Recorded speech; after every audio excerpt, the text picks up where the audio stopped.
É hora da entrevista do dia com Denise Campos de Toledo.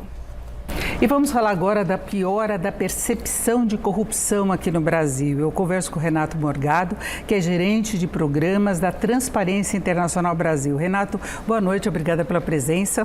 Boa noite, um prazer estar aqui com os telespectadores do Jornal da Gazeta. Bom, o Brasil vem numa piora meio que quase contínua dessa percepção de corrupção. A gente sabe até pelas redes sociais, nas conversas de dia a dia, que é uma preocupação do brasileiro com essa corrupção e é uma coisa aí que entra até na polarização. Mas os dados de vocês apontaram aí que o Brasil registrou 34 pontos na avaliação e a 107ª posição entre 180 países. Trata-se da pior nota e da pior colocação do país na série histórica do índice, que começou em 2012.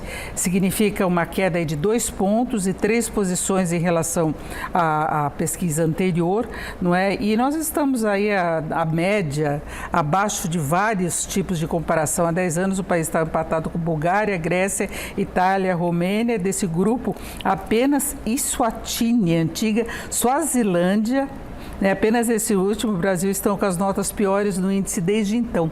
Os demais tiveram uma melhora. Então, esse é só um exemplo desse índice de classificação. Agora, eu queria saber quais são os fatores que mais colaboraram para essa piora da percepção de corrupção no país. O índice de percepção da corrupção é lançado anualmente pela Transparência Internacional. Como você bem citou, desde 2012 é possível fazer essa comparação histórica e, infelizmente, a pior colocação e a pior nota do Brasil desde 2012, quando é possível fazer, então, essa série histórica, né? Ele é um índice de percepção porque ele é feito a partir de um conjunto de outros índices que analisam a percepção de especialistas, acadêmicos, empresários. Então, não é a percepção direta da população, mas de pessoas que contratam com o governo, especialistas do campo anticorrupção, acadêmicos. Então, ele vai medindo a partir da percepção desses atores como está o desempenho do Brasil. Mas tem quesitos específicos que são colocados? Porque quando a gente fala em corrupção, você fala de governo federal, aí você entra hoje também na justiça, tem a questão da polarização, então um é mais corrupto de um lado, outro é mais corrupto do outro. Aí tem notícias de prefeitos, senadores, deputados, toda a classe política, aí entra a polícia também nisso. Então, quais seriam os quesitos que entram nessa avaliação? Tudo o que acontece no Brasil, de avanços e retrocessos do campo anticorrupção, acabam afetando a percepção desses especialistas, empresários que são entrevistados. Junto com o IPC, nós lançamos um relatório da Transparência Internacional chamado Retrospectiva Brasil 2024, que analisa justamente o que aconteceu no ano anterior no Brasil e as principais tendências que acontecem no Brasil. E o que nós vemos, de 2024 é uma dificuldade do país recompor os seus mecanismos anticorrupção que foram sendo desconstruídos nos últimos anos. Então, nós temos, por exemplo, a permanência do orçamento secreto, no judiciário a reversão de sentenças e acusações contra, inclusive, réus confessos do campo anticorrupção.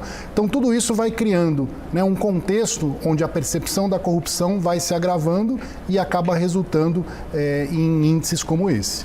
Agora, Renato, o Brasil passou por uma fase bastante distinta, foi a questão das investigações da Lava Jato, que inclusive levaram à prisão do atual presidente Lula, que depois houve uma revisão de todos os processos.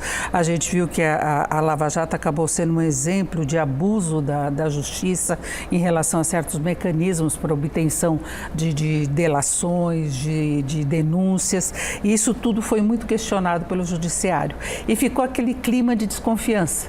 Então, quem achava que havia uma injustiça na época na atuação da Lava Jato, acha que foi correta toda essa revisão processual. Agora, quem é do outro campo, acha que, na verdade, se acabou dando espaço para o retorno de um partido que esteve ligado à corrupção e ao crime. Então, por isso que eu citava logo de início que a polarização política, ela pesa muito nessa percepção, Então, a gente não tem ninguém satisfeito.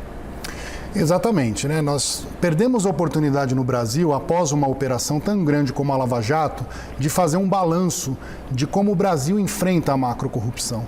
Mas, ao invés de fazer isso, nós estamos de forma indiscriminada promovendo retrocessos. Então, por exemplo, em 2023, uma única decisão monocrática do ministro Toffoli anulou todas as provas associadas ao acordo de leniência da empresa Odebrecht. De lá para cá, mais de 100 processos foram anulados ou suspensos em função dessa única decisão do ministro. Então, ao invés de fazer um balanço técnico, crítico, de avanços e retrocessos no enfrentamento da macrocorrupção, o que nós vemos é um retrocesso sistemático do enfrentamento anticorrupção, inclusive com a anuência, né, do judiciário nesse caso, e a emergência de um novo modelo de corrupção através do orçamento secreto, que é a captura de bilhões de reais pelo Congresso em relação ao orçamento do Executivo, claro que não todo canalizado para corrupção, mas aumentando os riscos de corrupção a partir desse modelo de apropriação do orçamento do Legislativo. Que agora são as emendas partidárias, que são as emendas a PIX e tudo mais, que foi uma briga com o Supremo, em particular com o ministro Flávio Dino, que tenta barrar isso, né? Nós ainda não temos a definição do orçamento deste ano, mas ele colocou grandes restrições à continuidade daquela relação de emendas. Seria uma forma de se combater em parte a corrupção. É uma forma. É importante que a emenda e qualquer outro tipo de uso do orçamento público tenha total transparência e rastreabilidade, né, de quem propôs a emenda no Congresso até a sua execução ali na ponta. O modelo de orçamento secreto ou das emendas parlamentares aumenta o risco de corrupção, porque muitas vezes é um recurso orientado para desvios, mas também ele causa outros problemas, né, na medida em que o Executivo deixa de ter capacidade de implementar políticas estruturantes, porque ela passa a ser fragmentada a partir do interesse dos parlamentares individualmente. O governo vira refém. Ele vira refém e perde-se a capacidade do Estado brasileiro resolver os problemas estruturantes porque o orçamento está fragmentado.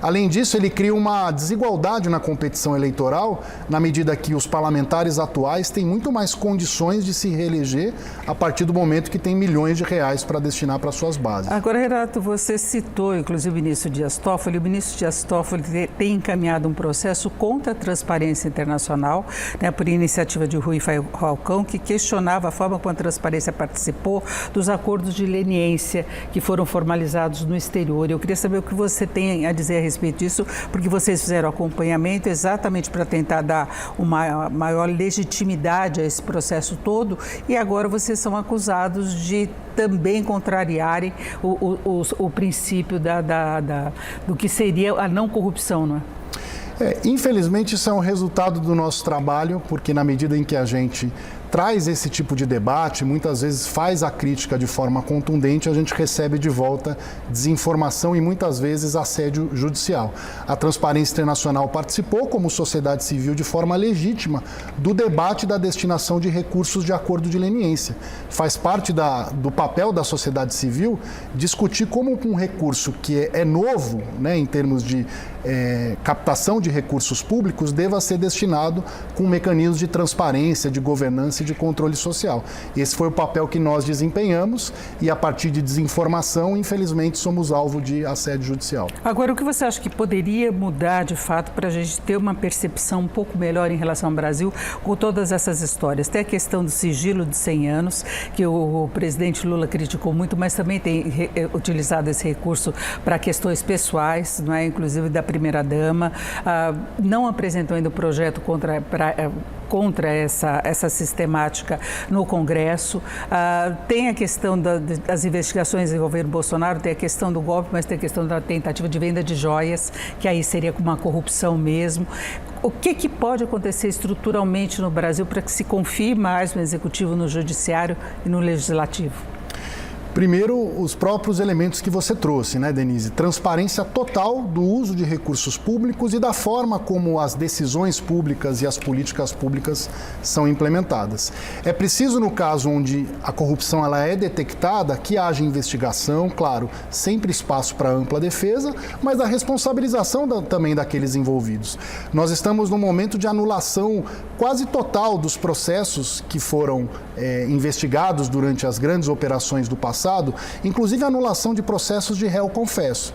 Então, numa ponta, a gente tem que ter transparência e controle social, na outra, a responsabilização efetiva quando o caso de corrupção é comprovado, inclusive com réus confessos envolvidos. É exatamente retomada daqueles mecanismos exatamente de fiscalização, de auditoria e de transparência. Eu agradeço muito o Renato Borgado, que é gerente de programas da Transparência Internacional Brasil. Teríamos muito mais o que falar ainda sobre esse assunto, até pela piora do Brasil na classificação, mas muito obrigada pela presença.